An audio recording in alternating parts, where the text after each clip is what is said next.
Wilco's A Ghost is Born will be reissued in a deluxe edition on February 7th, 2025 by None Such Records, the original label that put it out, in a 9 LP 4 CD version or a 9 CD version with 65 previously unreleased tracks. So there's obviously a lot here.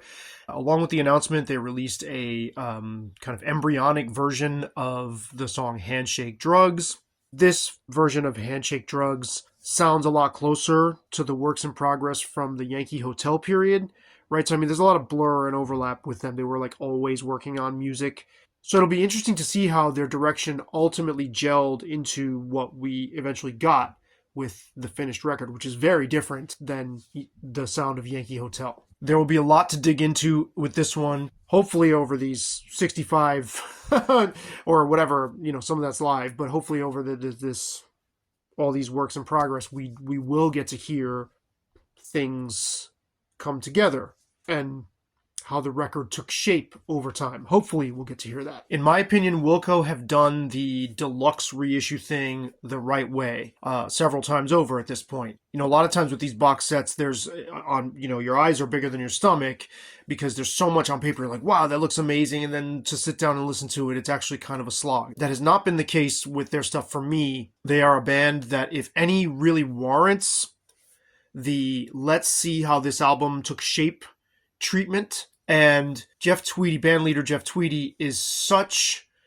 a compelling songwriter that even when he's like singing into a little tape recorder, just strumming an acoustic guitar, these works in progress that are really, really skeletal, even that, for me, has a ton of value. I did think the Yankee Hotel reissue did suffer quite a bit, actually, from an overabundance, like a glut of these different snapshots of the material that I didn't feel was especially carefully arranged into a listening experience. But I have high hopes. This is one of my two favorite Wilco albums, for whatever that's worth. There's a real tenderness to this record that is matched by the sense of exploration and experimenting. In my opinion, this is really the last time that we heard Wilco breaking new ground. I would imagine fans who've stuck with them, through in the 20 years since and all the material they've put out since would probably dispute that. But I feel like they broke so much ground here. And then from this point, after this record, they started referencing their own vocabulary a lot, even when they were really trying, to do something new. So after they brought Jim O'Rourke in to mix Yankee Hotel Foxtrot, he started with them from the beginning of this album as a bona fide producer, and you can tell there's an outside hand in the production, right? There's a sheen, a polish to this record that I think really benefits from that input, from not being sort of in their own universe, spinning around, going in this direction, that direction, that direction, with no outside guidance for so long as they had done on the last record. Actually, the previous two records. The circumstances this record was made in.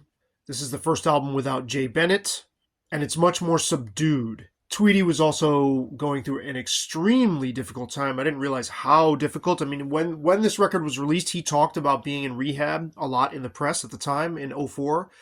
But in his autobiography, it's like, man, it got really rough for him, to the point where during the making of this record, he wasn't sure whether he was going to live.